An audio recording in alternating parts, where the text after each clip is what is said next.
Welcome to Easter edition of Going Deeper. We just finished our 2 services for Easter. It was amazing. So incredibly grateful for Anchor Church and so beyond blessed about the resurrection of our Jesus. Going Deeper is a chance to take Sunday's content and make it more applicable to your life. Ask a few questions. So here's the first question. We started off the time talking about some people are in the mornings, they like to have a little extra time so they don't feel rushed. Some people like to sleep as long as possible and then it's rushing to get out the door.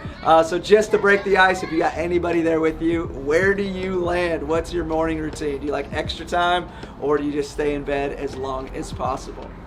On a more serious note, as we talked about Mark's account of the resurrection of Jesus, there's these 3 women who they go to the tomb, they find it empty, and there's an angel there, and the angel tells them a few things. He says, look at where Jesus' body was, and then go and tell the disciples that Jesus is alive. These 3 words, look, go, tell.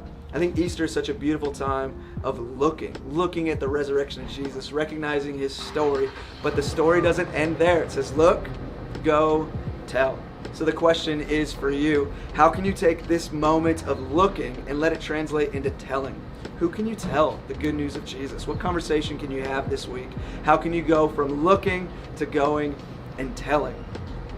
Then there's these next 2 words in the scripture. It said, look, go, tell, and then it said, tell the disciples, including Peter. This is kind of a focal point of our conversation that we had on Sunday, was including Peter. That Peter was a guy who had some failures and felt on the outside.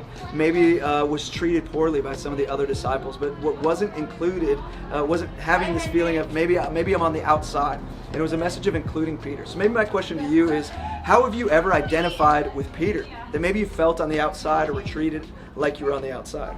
Have you ever felt like that? The next way I want to go is, as the church, we want to be a people that are showing the love and the grace to others. So how are we to treat those who feel like Peter? What's it look like for us to include somebody that maybe would be difficult for you? So maybe here's the question. Is there a person or maybe even a type of person that's difficult for you to welcome, to engage, to love? And would you ask God to change your heart towards them? Because the message of Easter is the followers of Jesus, including Peter. Last thing I want to tell you is we wrapped up by saying if we look for Jesus, we're going to find him. It said that Jesus has gone ahead of you, and if you look for him, you will find him. So will you look for Jesus? You can do this through prayer. You can do this through reading scripture. You can do it through being in community at church. You can do it in isolation. But this week, don't just go to church on Easter. Will you look for Jesus throughout this entire week? Anchor, love you. It was amazing to have Easter together in person. Whatever service you were at or watched online, we love you. You matter. So excited to continue the He Is Worthy series next week. Love you, Anchor Church.